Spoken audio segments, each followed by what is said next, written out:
എല്ലാവർക്കും കാട്ടിലത്തെ കിച്ചണിലേക്ക് സ്വാഗതം. ഇന്ന് നമ്മൾ ചേനയില തോരനാണ് ഉണ്ടാക്കുന്നത്. അപ്പോൾ ഇതെങ്ങനെ ഉണ്ടാക്കുന്നത് നോക്കാം.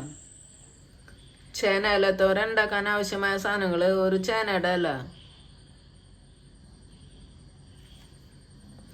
ഒരു സ്പൂണ് മുളക് പൊടിച്ചത്, വീട്ടിൽ പൊടിച്ചതാ, കുത്തി പൊടിച്ചത്, 1/4 സ്പൂണ് മഞ്ഞൾപ്പൊടി, 5-6 ചെറിയ പച്ചമുളക്, ആവശ്യത്തിന് ഉപ്പ്, 1/2 സ്പൂണ് കടുക്, 2 സ്പൂണ് വെളിച്ചെണ്ണ, ഒരു വറ്റൽമുളക്, കുറച്ച് തേങ്ങ ചിരകിയത്, കുറച്ച് ചെറിയ ഉള്ളി, കുറച്ച് കറിവേപ്പില. തോരനിലേക്കുള്ള അരപ്പ് ഉണ്ടാക്കാം. കുറച്ച് തേങ്ങ, കുറച്ച് ഉള്ളി ഇടാം, കുറച്ച് കറിവേപ്പില ഇടാം. ഈ ചെറിയ മുളക്, ഇത് അത്ര എരിവില്ലാത്ത മുളകാണ്. എരിവുള്ള മുളകാണെങ്കിൽ 2 ഇട്ടാൽ മതി. ഇത് ചെറിയ മുളക്, അധികം എരിവില്ല, മതി. ഇതേപോലെ അരച്ചാൽ മതി, ഒന്ന് ചതച്ച പോലെ. ചേനയുടെ എല്ലാം നമുക്ക് കട്ട് ചെയ്യാം. ഇത് കട്ട് ചെയ്യണേക്കാൾ മുമ്പ് കുറച്ച് വെളിച്ചെണ്ണ കൈമേൽ വരട്ടാം. ചിലവർക്ക് ചൊറിയും, ചിലപ്പോൾ ചൊറിയുന്നില്ല. കുറച്ച് വരട്ടിയാൽ മതി. ഇനി നമുക്കിത് കട്ട് ചെയ്യാം. ഇതേപോലെ ചെറുതാക്കിയിട്ട് കട്ട് ചെയ്യാം.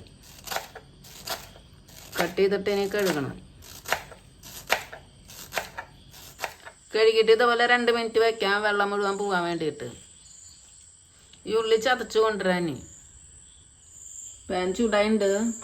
വെളിച്ചെണ്ണ ഒഴിക്കാം. ഈ തോരനുണ്ടാക്കാൻ സ്റ്റാർട്ട് ചെയ്യും. എണ്ണ ചൂടായിട്ടുണ്ട്. നമുക്ക് കടുക് ഇടാം.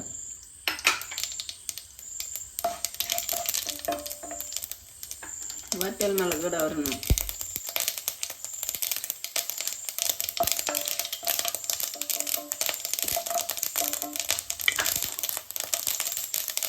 ഉള്ളി ചതച്ചതിടാം. ഉള്ളി മൂക്കണ വരെ ഇളക്കിക്കൊണ്ടിരിക്കും. ഉള്ളി മൂത്തുണ്ട്. നമുക്ക് മുളക് പൊടിച്ചതിടാം.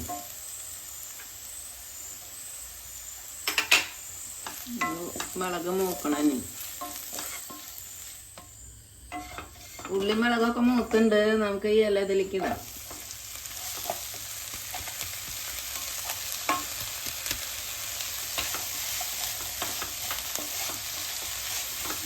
ഇനി ഇതൊന്ന് മൂടിയിട്ടിട്ട് വേവിക്കാം, നന്നായിട്ട് ഇളക്കിയിട്ട്. ഇത് നന്നായിട്ട് മിക്സ് ആക്കിയിട്ട് നമുക്ക് ഇതിൽ മഞ്ഞൾപ്പൊടി ഇടണം. ഇനി നന്നായിട്ട് ഇളക്കുക. ഇനി മൂടിയിട്ടിട്ട് ഒരു 3-4 മിനിറ്റ് വേവിക്കാം.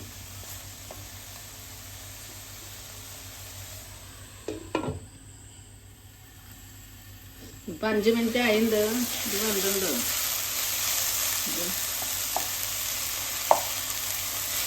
ഇത് പെട്ടെന്ന് വേവുന്നുണ്ട്. 5 മിനിറ്റ് ആയിട്ടുണ്ട്. ഇനി നമുക്കിതിലേക്ക് ഉപ്പിടാം.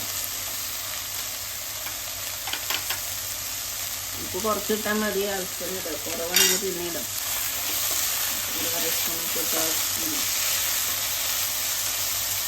ഇനി മസാല ചതച്ചിടാം.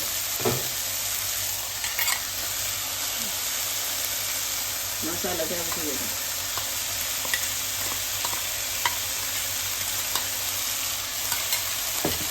ഇതിൻ്റെ മുകളിലെയും എല്ലാം അങ്ങനെ മൂടി വയ്ക്കും.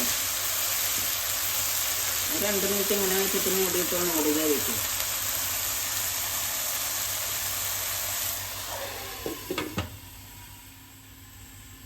ഗ്യാസ് സ്ലോ വെച്ചാൽ മതി. 2 മിനിറ്റ് ആയിട്ടുണ്ട്. ഇനി നമുക്കിത് ഇളക്കി മിക്സ് ആക്കിയിട്ട് ഇളക്കി നിൽക്കത്തിരി നേരം. അതിൽ വെള്ളം വറ്റണ വരെ നന്നായിട്ട് ഇളക്കണം.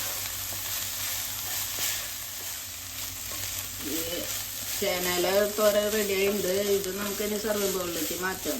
ഇതിൽ വെള്ളമൊക്കെ വറ്റിയിട്ടുണ്ട്. നല്ല ടേസ്റ്റുള്ള തോരനാണ്. ചേനയില തോരൻ റെഡി ആയിട്ടുണ്ട്. അപ്പോൾ എല്ലാവരും ട്രൈ ചെയ്ത് നോക്കുക. ഇഷ്ടമെങ്കിൽ ലൈക്ക് ചെയ്യുക, ഷെയർ ചെയ്യുക, സബ്സ്ക്രൈബ് ചെയ്യുക. Thank you.